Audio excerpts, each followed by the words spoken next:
എസ്ര അധ്യായം 9. മിശ്രവിവാഹം.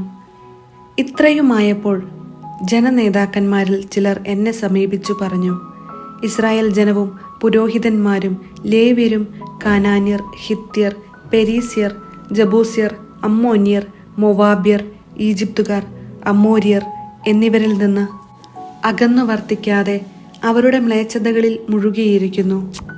ഇസ്രായേല്യർ തങ്ങൾക്കും തങ്ങളുടെ പുത്രന്മാർക്കും ഭാര്യമാരായി അവരുടെ പുത്രിമാരെ സ്വീകരിച്ചു. അങ്ങനെ വിശുദ്ധ വംശം തദ്ദേശവാസികളുമായി കലർന്ന് അശുദ്ധമായി. ഈ അവിശ്വസ്തതയിൽ മുന്നിട്ടു നിൽക്കുന്നത് ശുശ്രൂഷകരും നേതാക്കളുമാണ്.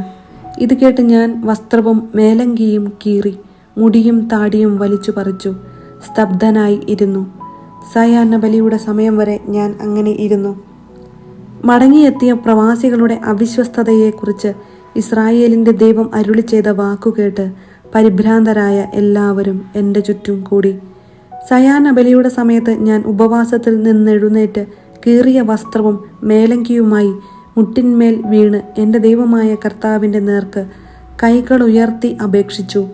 എൻ്റെ ദൈവമേ, അങ്ങയുടെ നേർക്ക് മുഖമുയർത്താൻ ഞാൻ ലജ്ജിക്കുന്നു. എന്തെന്നാൽ ഞങ്ങളുടെ തിന്മകൾ തലയ്ക്കുമീതെ ഉയർന്നിരിക്കുന്നു. ഞങ്ങളുടെ പാപം ആകാശത്തോളം എത്തിയിരിക്കുന്നു. ഞങ്ങൾ പിതാക്കന്മാരുടെ കാലം മുതൽ ഇന്നുവരെ വലിയ പാപം ചെയ്തിരിക്കുന്നു. ഞങ്ങളുടെ അകൃത്യങ്ങൾ നിമിത്തം ഞങ്ങളും ഞങ്ങളുടെ രാജാക്കന്മാരും പുരോഹിതന്മാരും ഇന്നത്തെ പോലെ അന്യരാജാക്കന്മാരുടെ കരങ്ങളിൽ വാളിനും പ്രവാസത്തിനും കവർച്ചയ്ക്കും വർദ്ധിച്ച നിന്ദനത്തിനും ഏൽപ്പിക്കപ്പെട്ടു.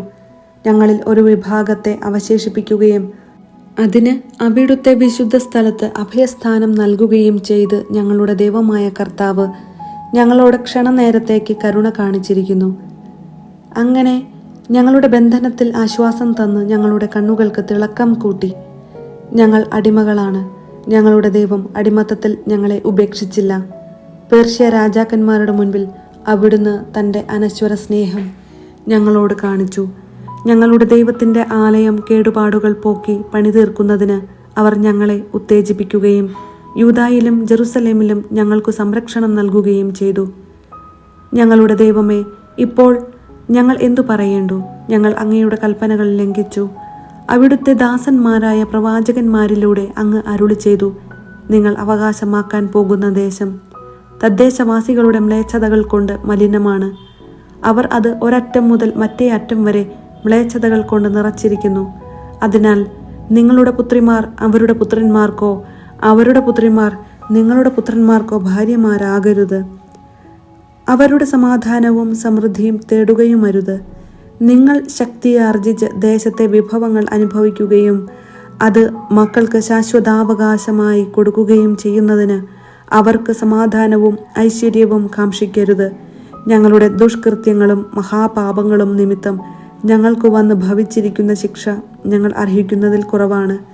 ഞങ്ങളിൽ ഒരു ഭാഗത്തെ അവിടുന്ന് അവശേഷിപ്പിച്ചിരിക്കുന്നു.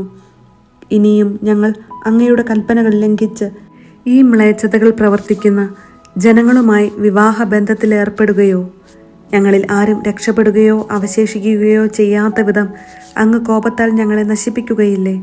ഇസ്രായേലിൻ്റെ ദൈവമായ കർത്താവേ, അവിടുന്ന് നീതിമാനാണ്. ഇതാ ഞങ്ങളിൽ ഒരു അവശിഷ്ട ഭാഗം രക്ഷപ്പെട്ടിരിക്കുന്നു. ഞങ്ങൾ അവിടുത്തെ മുൻപിൽ പാപവും പേറി നിൽക്കുന്നു.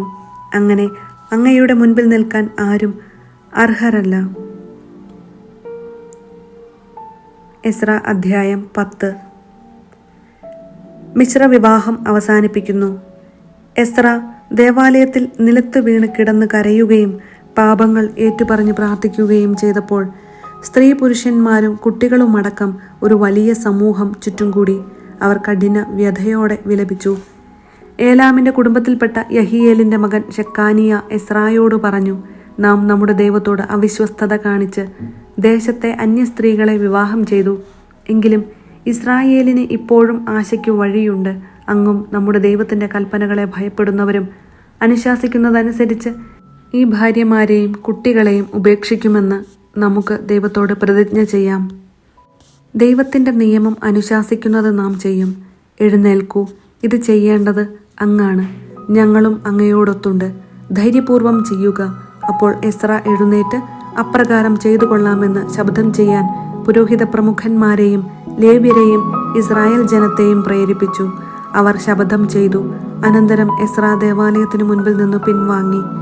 എലിയാഷിമിന്റെ മകൻ യഹോഹനാന്റെ മുറിയിൽ ചെന്ന് ഭക്ഷണപാനീയങ്ങൾ ഒന്നും കഴിക്കാതെ പ്രവാസികളുടെ അവിശ്വസ്തതയെക്കുറിച്ച് വിലപിച്ചുകൊണ്ട് അവൻ രാത്രി കഴിച്ചു. യൂദായിലും ജെറുസലേമിലും അവൻ വിളംബരം ചെയ്തു, മടങ്ങിയെത്തിയ പ്രവാസികളെല്ലാവരും ജെറുസലേമിൽ ഒരുമിച്ച് കൂടട്ടെ. 3 ദിവസത്തിനകം വരാതിരിക്കുന്നവന്റെ വസ്തുവകകൾ ശുശ്രൂഷകന്മാരുടെയും ശ്രേഷ്ഠന്മാരുടെയും ആജ്ഞയനുസരിച്ച് കണ്ടുകെട്ടുകയും പ്രവാസികളുടെ സമൂഹത്തിൽ നിന്ന് അവനെ ബഹിഷ്കരിക്കുകയും ചെയ്യും. 3 ദിവസത്തിനുള്ളിൽ യൂദ ബെഞ്ചമിൻ ഗോത്രജർ ജെറുസലേമിൽ സമ്മേളിച്ചു. 9-ാം മാസം 20-ാം ദിവസമായിരുന്നു അത്. ദേവാലയത്തിൽ സമ്മേളിച്ച അവർ ഭയവും പേമാരിയും നിമിത്തം വിറയ്ക്കുന്നുണ്ടായിരുന്നു. പുരോഹിതൻ എസ്ര അവരെ അഭിസംബോധന ചെയ്തു പറഞ്ഞു, നിങ്ങൾ നിയമം ലംഘിച്ച് അന്യ സ്ത്രീകളെ വിവാഹം ചെയ്യുകയും ഇസ്രായേലിന്റെ പാപം വർദ്ധിപ്പിക്കുകയും ചെയ്തു. അതിനാൽ ഇപ്പോൾ നിങ്ങളുടെ പിതാക്കന്മാരുടെ ദൈവമായ കർത്താവിനോട് പാപം ഏറ്റുപറയുകയും അവിടുത്തെ ഹിതം അനുവർത്തിക്കുകയും ചെയ്യുവിൻ. ദേശവാസികളിൽ നിന്നും അന്യ സ്ത്രീകളിൽ നിന്നും ഒഴിഞ്ഞു നിൽക്കുവിൻ. അപ്പോൾ സമൂഹം മുഴുവൻ ഉച്ചത്തിൽ പ്രതിവചിച്ചു, അങ്ങനെ തന്നെ, അങ്ങ് പറഞ്ഞതുപോലെ ഞങ്ങൾ ചെയ്യും. ജനം വളരെയുണ്ട്, ഇത് പേമാരിയുടെ കാലവുമാണ്. ഞങ്ങൾക്ക് പുറത്തു നിൽക്കാനാവില്ല. ഇത് 1-2 ദിവസം കൊണ്ട് തീരുന്ന കാര്യമല്ല. ഞങ്ങൾ അത്രയ്ക്ക് അപരാധം ചെയ്തിരിക്കുന്നു. നമ്മുടെ ശുശ്രൂഷകന്മാർ സമൂഹത്തിന്റെ പ്രതിനിധികളാവട്ടെ. നമ്മുടെ ദൈവത്തിന്റെ ക്രോധം ശമിക്കുന്നതുവരെ അന്യ സ്ത്രീകളെ വിവാഹം ചെയ്തിട്ടുള്ള നഗരവാസികൾ അതത് നഗരങ്ങളിലെ ശ്രേഷ്ഠന്മാരോടും ന്യായാധിപന്മാരോടും കൂടെ നിശ്ചിത സമയത്ത് ഇവിടെ വരട്ടെ. അസ്ഹേലിന്റെ മകൻ ജോനാഥനും തിക്വായുടെ മകൻ യഹസിയായും മാത്രം ഇതിനെ എതിർത്തു. മെഷുല്ലാമും ലേവ്യനായ ഷബത്തായിയും അവരെ പിന്താങ്ങി. തിരിച്ചെത്തിയ പ്രവാസികൾ ആ തീരുമാനം സ്വീകരിച്ചു. പുരോഹിതൻ എസ്ര കുടുംബത്തലവന്മാരിൽ നിന്ന് ആളുകളെ തിരഞ്ഞെടുത്ത് പേരു രേഖപ്പെടുത്തി. 10-ാം മാസം 1-ാം ദിവസം അവർ അന്വേഷണം ആരംഭിക്കാൻ സമ്മേളിച്ചു. 1-ാം മാസം 1-ാം ദിവസം ആയപ്പോൾ അന്യ സ്ത്രീകളെ വിവാഹം ചെയ്തിരുന്നവരുടെ വിചാരണ പൂർത്തിയായി. പുരോഹിതപുത്രന്മാരിൽ അന്യ സ്ത്രീകളെ വിവാഹം ചെയ്തവർ യോസാദാക്കിന്റെ മകൻ യശുവയുടെയും സഹോദരന്മാരുടെയും സന്തതികളിൽപ്പെട്ട മാസേയ, എലിയേസർ, യാറിബ്, ഗദാലിയ.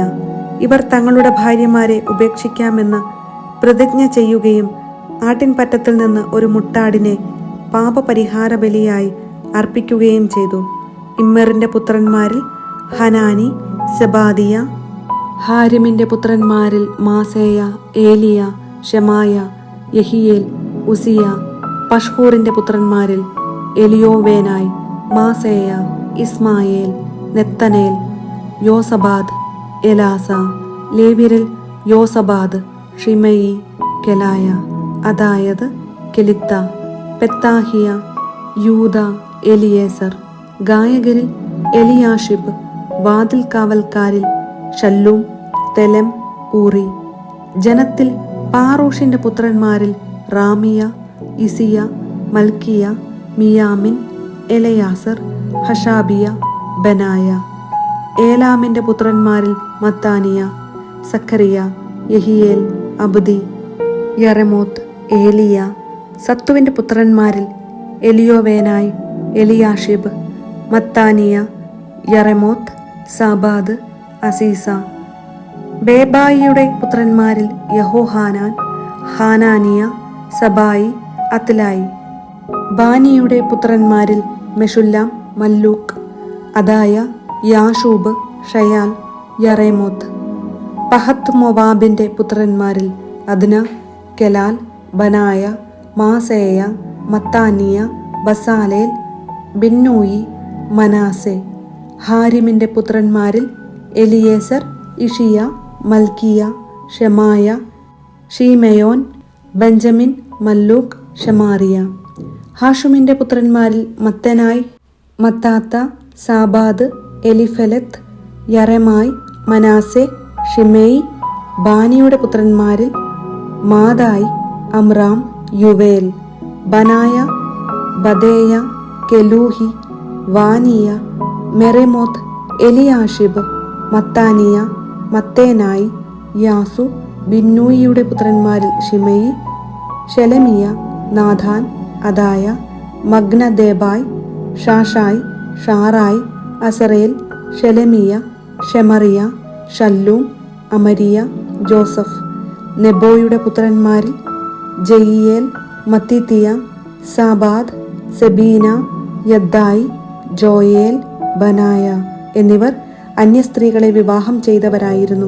അവർ ഭാര്യമാരെയും മക്കളെയും ഉപേക്ഷിച്ചു.